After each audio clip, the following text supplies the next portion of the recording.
On this episode of Samp&Chance Boxing, guys, we're going to take a look back at the two big fights that happened this past weekend. Also, we're going to take a look ahead at Inoue fighting this weekend, not the one that you think, but little Inoue.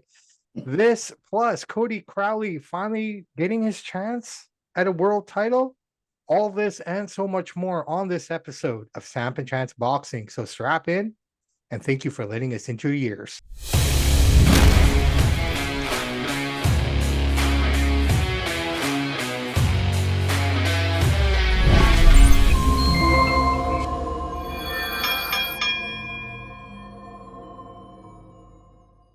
Hey, everybody. Welcome back to another episode of Samp&Chance Boxing. I am your host, Bobby Sampson, joined with my man, Mr. Chance Michaels. Mr. Michaels, happy Thursday. How are you, sir?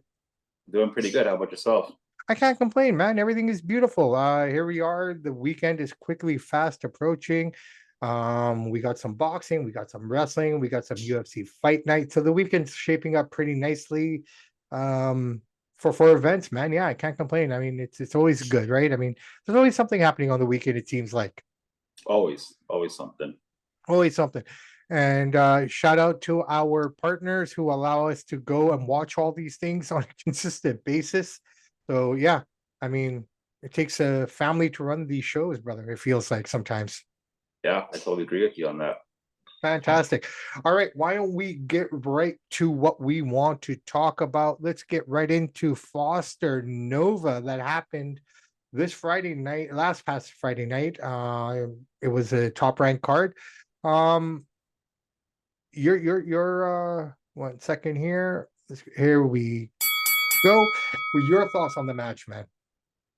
Well, it was a good match. The whole top rank card was solid. All the prospects were displayed here. It was free fights on ESPN or TSN. It was a really good fight. Some people were booing the decision.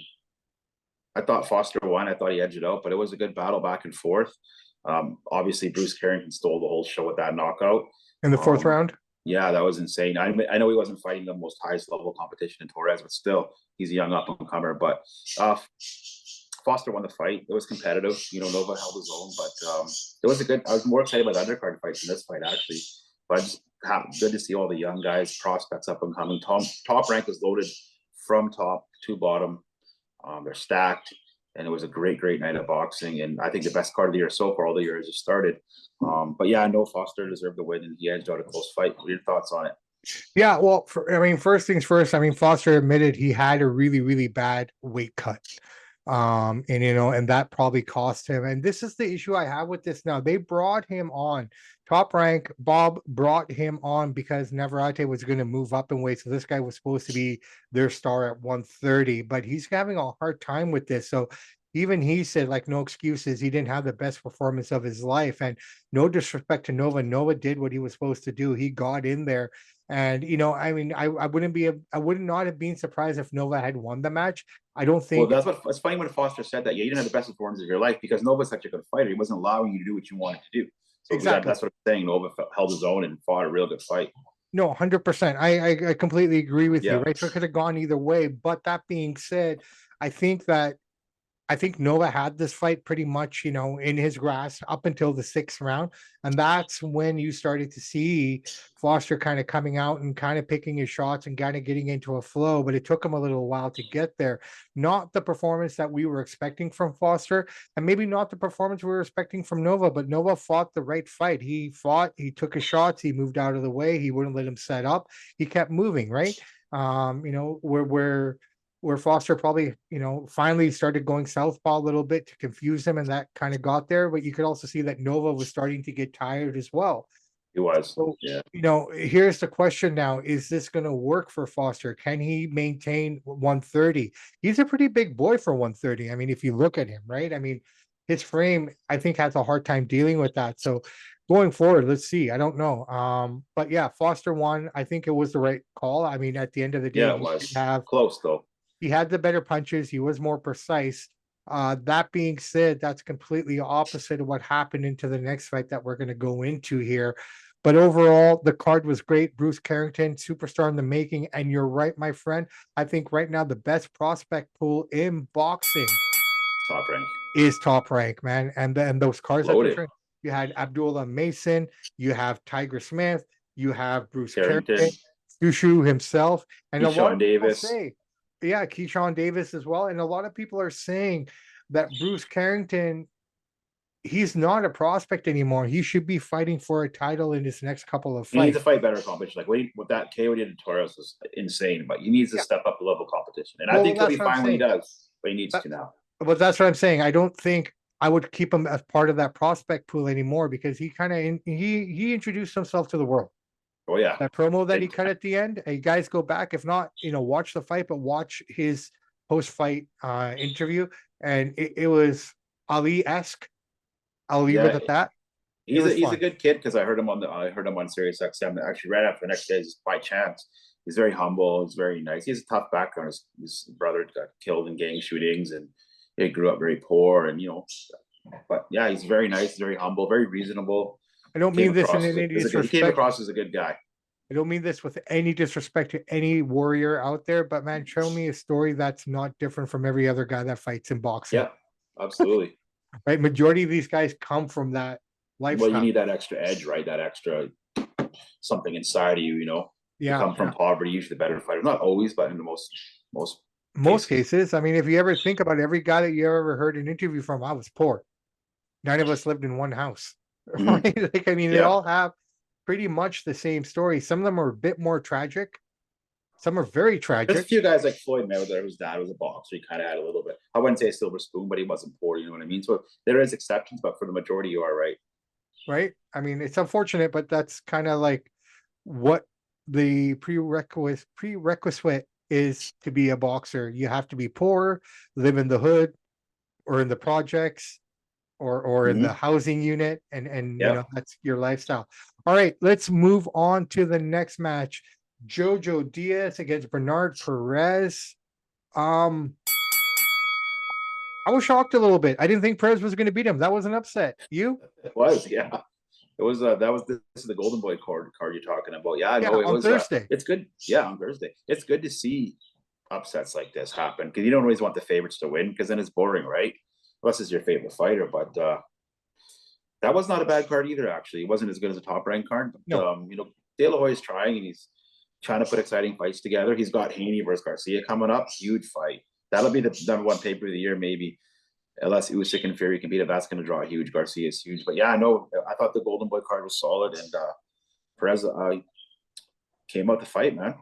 well, Perez came out to fight. Now, here's the thing. I think one thing that a lot of people got to pay attention to is that knockdown after the bell, throwing him through the ropes, cost him a point. So that didn't help. Which it should. There's a good ref. I like how the ref No, did no, that. no, right. And so, that cost him the point as well. But I mean, if we look at the fight, I went back and watched it again. I watched it a couple of times. And the one thing I did notice that Diaz was landing more of the accurate shots, but I think the output and the volume that Perez put out is what led to the victory, right? He I has mean, looked good too. Like you said, he had pinpointing his shots a little bit better. He's more accurate, but but the here's the judges thing. didn't see it that way. But so this is the funny part. So what we have in one fight where the guy was landing the more accurate shots and everything ended up winning, but on the other side of the ledger the night before, the guy landing the accurate shots ended up Ended up losing, losing. Yeah. right? So I mean, and I guess it all kind of comes down to who's kind of watching the fight. Man, never leave it in the hands of the judges, right? I mean, you No, got you never know how they're going to see it. as cliche as that sounds, I mean, it's a given, right? And when we go into this preview that we're going to go into next, I mean, the same thing could be said there. Location, location, location, and it's what it all really kind of comes down to. So, yeah, man. I mean, at the end of the day, I thought it was a good fight. I thought it was fun. I think Perez lost, or I think Jojo lost his Perez, cool a little bit, man. I he mean did that lose that his that cool. cost him. And you know what? Maybe he would have won the fight if he didn't push him. Maybe it would have been a draw. So losing that Maybe point, it I would don't know have how they been a would have draw, saved it. right? Like I would have been okay with the draw as well, but I had no problem with Perez winning. I think that, like you said, it shakes it up a little bit. It puts Diaz in a spot where he has to think, okay, what do I have to do now? What do I have to do to be a better boxer? Because this, wasn't the right formula. And all credit to Perez, man. I mean, the guy just came in and he kept punching and punching and Oh punching. And yeah, just went kind of like one of those guys in those money machines where you stand there and the wind blows and you try to grab as much as you can. That's what I looked at when I saw Perez fight, man. But overall, great fights to for last week. I had no problem with any of them. I thought it was fun. Yeah, free fights. Watch them while you can. And Golden Boy and Top Rank put on decent cards. Good. Well, Top Rank card was way more exciting head to toe, but the Golden Boy card wasn't too shabby either. Well, if I'm looking at the future of boxing right now, I mean, Top Rank right now, even over Showtime, even over DAZN or Matchroom, Queensberry, they got the best talent pool going right now, man. Absolutely, absolutely. Couldn't Right, agree more. hands down. All right, my friend. Very quickly, we're gonna get right into the next match here. Um, little Inoue is going to be defending against, and I can't find his name here right now. Gerwin Ankus. Thank you, Ankus. These guys are going to be going in Japan this Saturday, I guess Sunday morning for us, probably. A rare fight happening in Japan on a Saturday. These guys love fighting on Tuesdays and Thursdays for some reason. This fight was supposed to happen in November, but Inoue had hurt his rib and they had to postpone the fight. So here we are. This match is finally going to go down. WBO title on the line. Your initial reaction to it, and who do you think is going to win? Or is it too early? No. This is gonna be a good fight. He's in the shadow of his brother, right? So we always call him Inoue's little Inoue, right? But actually, he's a pretty decent fighter. He actually is favored here at minus 270, minus 275. It's going to be a good fight. I mean, Inoue's 18-1. He's got 4 KOs. In 2013, he was all the hype. He was the Ring Magazine Prospect of the Year. So 5 straight wins, but it's only a second world title fight. This is the thing. Gerwin, he's on a 21 fight unbeaten streak. He's won the IBF title. He's had 9 title defenses. Inoue's only had 2 title defenses, 2 world title fights. Sorry. So I mean, looking at all the odds, looking at how this is going to break down, I'm calling Gerwin in the upset at plus 225, which means if you put $100 down on Gerwin, you win $225. I think Tacoma is going to lose this fight. I got Gerwin winning a decision. I just think he's 21 fights. He hasn't lost. I think he's just a little more been in there with better caliber, a little more talented. He's stronger. So I love Inoue. I love his brother, but Gerwin's got this fight. And yeah, Gerwin, bet Gerwin. If you're going to bet, he's going to pay off good. He's an underdog and he's going to win this fight. He's too much experience. He's too hot. He's too hungry. Yeah, for me, I look at it this way. So first off, Gerwin, he's a great body puncher. He loves working the body, right? So he has something right there to work with. I think the question coming into this fight is how good are his ribs going to be? Are they going to still be tender? Is he fully recovered? And with the fact that Gerwin loves to punch the body, is that going to be a thing for him? The other thing that I look at here as well, like you said, where we're comparing the two brothers. Now, the little one, he doesn't have the power that his big brother does, right? No. So he's going to have to rely on a lot of different other skills in order to kind of even make a name here. I think the only thing, and I agree with you, I think Gerwin wins this. I really do. I just think experience and the fact that this guy is just so tough. I think he can 21 withstand fight win streak and all the all of it. better caliber of fighters too. Absolutely. But I think the only thing is he needs to end the fight before it goes to the judges. We're in Japan. This is a Inoue country. It doesn't matter if you're big Inoue or little Inoue. Judges are judges. The fan base is the fan base. So I feel that if it goes to a decision, unless it's close, it's going to go Inoue. But he really, really has to put the pressure on. And I'm hoping that he can get him out before that. But if not, he's going to have to do something very, very special in order to win this match by decision. Yeah, and I'm surprised the odds makers are giving Inoue. He's a big favorite, almost a 3-1 favorite. They're not giving Gerwin a lot of respect, but no, maybe they know something we don't know. But I still got Gerwin for the win. So let's see. Yeah, same here, man. Same here. So, guys, I mean, here we go. We got 2 things to watch for the breakfast. You can watch this or you can watch that. I mean, interesting Sunday here for people, man. I guess with no football now, they kind of opens up the schedule for a lot of guys. Yeah, there's also one more big fight on the card too: Santiago versus Nakatani. Yeah, this is a good fight because Nakatani's undefeated and he's moving up 3 pounds. Doesn't sound like a lot, but it actually is in boxing. He's moving up 3 pounds here to fight Santiago. This guy has so much power, Nakatani. He's 26-0, but got 19 KOs, so he hits heavy. He is the favorite here, 2-1. I'm gonna go Nakatani as well. I mean, in fact, I think I picked him as my knockout of the year. Right? And we got the WBC bantamweight titles on the line here. I mean, Alexander Santiago, he's a good fighter too. He's 28-3-5. He got 14 KOs. His last 13 fights, he's 12-1. But Nakatani is undefeated and he's so powerful.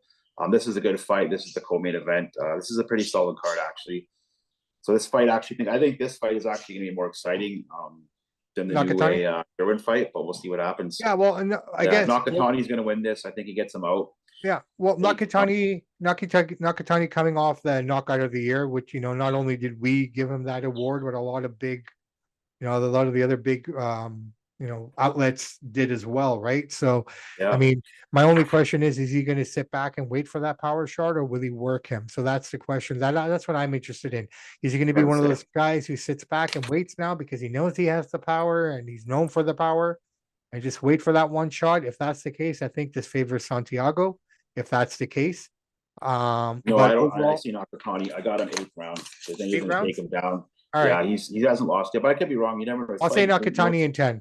I'm going to go Nakatani in 10. Yeah, I'm coming off a 2-0 week from last week, so let's see if my predictions come true. To recap it, Nakatani round 8 or before, he gets Santiago out of there.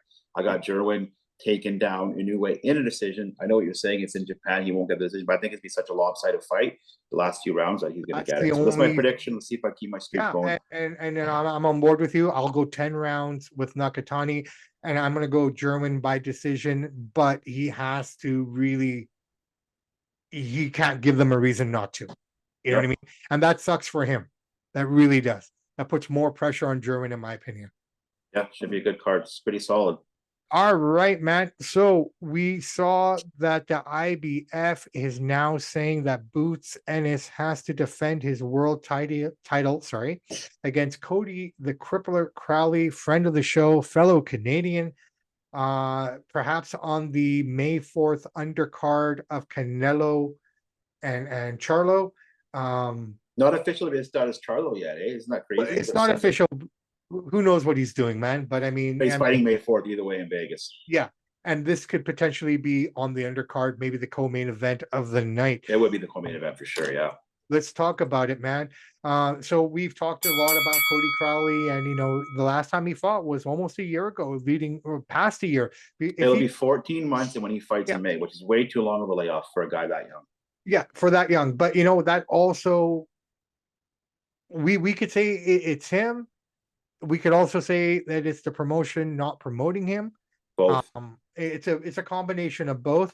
I know that Cody took a step back for a little bit. I'm glad that he's back. He's training, and it's paying off. I said it on the show, and I love the guy. I said it when he said he retired. I said he was full of crap, and I hated saying about the guys. I really do enjoy the guy. But I got to call a ball, strike a strike. He was full of crap. He was going to come back. He was just doing that to get the title fight, and I'm glad he did it because as soon as he retired, all of a sudden he's back. He's got title fights. Whatever he did worked. So good for you, Cody. But we knew it was bullshit. Yeah. No, I'm looking forward to the fight if it does happen, right? When it does happen. I mean, he's ranked number 3 by the IBF, right? So the WBC still won't give him a shot, which is interesting. So what's going on with those belts then, ultimately? Like, why is Terrence Crawford? He has not defended it. He's not done anything. It's just kind of like, do something, bro. Like, it's fair to the rest of the division. You're holding on to 3 belts, one already being taken away from you, and we're seeing that one actually potentially, getting into a fight. And I'll be honest, I still don't agree with how Boots got that title, man. It's not cool. Like, no one should be mailed a title. You shouldn't be declared a world champion. You fight for the title. Yeah, right? I don't agree with you either. But the breakdown basically between Boots and Cody, and I hate to say this, Cody's tough, but he is vulnerable. We've seen him. He's been knocked down. He's been rocked. We've never seen that with Boots. Cody's got amazing cardio, but Boots technically more skilled. He's faster. He's more athletic, and Cody will be a massive underdog in this fight. Maybe 4-1, 5-1 underdog. No, and he hasn't fought. When he fights a year and 2 months, it's too long of a layoff. Coming right back to get into a title fight. He should have fought in between. I think Cody can have a chance here. And like I said, the one thing that I did point out from his fight against Abel Ramos when we were there watching it is that he comes in, and I have no problem with the guy coming in, moving forward, but throw punches while you're coming in. Don't eat shots while you're coming in, right? Well, you can't do it. If he does that against Boots, he's going down. Yeah, 100%. So It's unfortunate. I I don't want want Cody to win, and I'm to. cheering for So him. But do the I. honest breakdown So is do I. I Boots really is the do. favorite, and he will be the favorite for a reason. And Cody has it's going to be a long shot for him to win this fight. He could win it. Yeah. Anything can happen, but he's definitely the massive underdog. He's a massive underdog, and there is a lot going against him, against what Boots can bring to the ring, and I get that. But that being said, you have a guy who just got the title for free. Where's his mindset at? How's he going to come out and perform? This is a stepping stone for Cody. If he can win this fight, Yeah. to put his name on the map, yeah, he will go down as one. He already is going to when it's all said and done. We look back on it, but he'll go if he wins this fight against Boots and gets that belt or belts. He will be going down as one of the top 3 to 4 Canadian fighters of all time. And that's nobody's ever done that in this weight class as a Canadian. No, and so this is his chance to make history. And like we've been clamoring on our show as well. It's just time for the Canadians to step up a little bit. We got some great prospects. I mean, we got a couple great prospects in the middleweights. Christian Billy, he's in the big fight. He actually might even fight. He wants to fight Benavidez and all those guys. They're throwing his name in the mix. Not saying that he will, but yeah, Christian Billy from Quebec he's out there. And then you got Ryan Rozecki from Nova Scotia, who's out there as well. Clayton, another guy from Nova Scotia. But I mean, he lost to Boots, and he just finally had his first fight in Nova Scotia a couple weeks ago. So I mean, just I don't know. We'll see where everyone kind of stands there. And I'm glad Cody deserves a fight. He's undefeated. He deserves this fight. I hope he wins, but he definitely has his. I mean, let's be honest. Abel Ramos is here. Boots is here. They're not even in the same stratosphere. I get it. But I mean, so this will be. He's working hard. If you want to be successful, you got to move up your talent pool in order to get that name recognition. And I think Cody finally is getting that opportunity here. Yeah. So let's see what they do with it. The only crappy part is for people that want to watch Cody is even the Canelo undercard fight. When Canelo fights, seats are $1,000. If it was just like somebody else headlining it, like even a Benavidez, yeah, okay. But when Canelo fights, the tickets go up. That's the only crappy part for Cody. You know what? It sucks for a lot of fans who may want to go there. But the reality is the publicity and the name recognition that he's going to get from being there is going to help him immensely, right?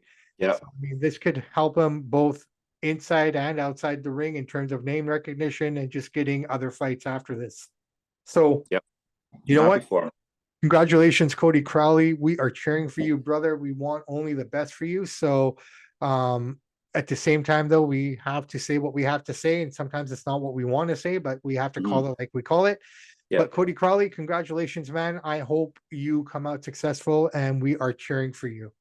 All being said, brother, man, do we have anything that went down this day in boxing history? We do. It is the one and only. These are pretty well-known fighters. There's a couple obscure things that happen, but I try to, for the American history, try to say some names that people know of. Canadian history is a little more obscure, right? But yeah, on this week in boxing history, Felix Tito Trinidad made his 13th title defense of the IBF welterweight title in a 12-round unanimous decision, which he cruised through the fight against one of the best defensive masters of all time, Sweet Pea Whitaker. Yeah.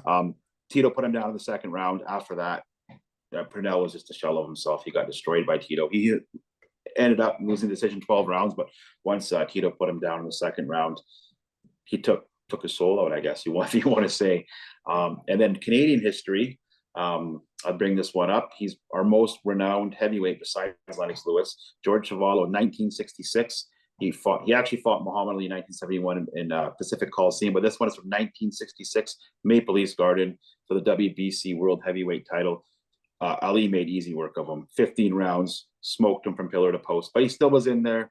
He still got to fight him. He held his own, but an easy win for Ali. But still, 1966. They did the Maple Leafs Gardens 5 years later, or 4 years later, 1970, 1971. They did it at the Coliseum again. So George Chuvalo, one of Canada's best boxers, second best heavyweight of all time, I guess, because you have to put Lennox Lewis number one, I guess. So there it is, 1966, Ali and Chuvalo, Maple Leaf Gardens. Maple Leaf Gardens, man, what a storied building. You know what it is now? No, what is it? It's a Loblaws. Oh, yeah, that's right. Yeah, I remember saying that. I heard that, yeah. I actually got to go to, I was living in Toronto at that time, and I went, we were able to go see Toronto against LA at Maple Leaf Gardens. Nice. In their final kind of like one of the last few games that were being held there before the Air Canada Center. I think that's what it's called now. was opened up. So Scotiabank Arena now. Scotiabank They Arena, changed the sorry. name Arena. But I've been lucky, man. I got to go to the Forum before it shut down at least once, and I got to go to Maple Leaf Gardens. I didn't want to go to Maple Leaf Gardens, but it was a free ticket. I took it. Yeah, But I mean, being a Habs fan, being able to go to the Forum before it closed down was great. yeah, it's cool. You know, it's unfortunate a lot of people won't have that opportunity to experience that. But man, those old rinks, something else. I know, they're cool. Crap. Not many of them left. Hard to sit in, very scrunched up, but you could just smell the history and you could smell all the things that ever went on in there, man. Concerts, fights, hockey, you name it, right? I mean, these Yeah. stadiums held a lot of memories across the board. Chance Michaels, man, here we are. We've wrapped it up. We got 4 rounds in the bag. Great day, my friend. Beautiful. So let's wrap it up here and let's get on with the weekend. So I say to you, happy Friday Eve. I'm Bobby Sampson. He's Chance Michaels. In the words of the great AC/DC, those that download, like, and subscribe to the podcast, we salute you. We do salute you. And I leave you with this, everybody. It is the weekend. So if you're going to drink, if you're going to drug, go ahead. I'm not here to stop you or tell you anything. All I will tell you, and I'm sure Chance will tell you the same, just find a safe way home. Get home to your families because that's more important than anything else. And also, we want you back here for Tuesday to hear what we think of what went down on Raw and at the Elimination Chamber. And that all being said, guys, never doubt yourself. If anyone's doubting you, it's because they don't want you to succeed. Believe in yourself and believe in your journey and believe in your path and only surround yourselves with people who want you to win. That's all I got to say today. Well all said. right, guys. Yeah. Well said. Awesome. All right. On that note, Samson, Michaels, out.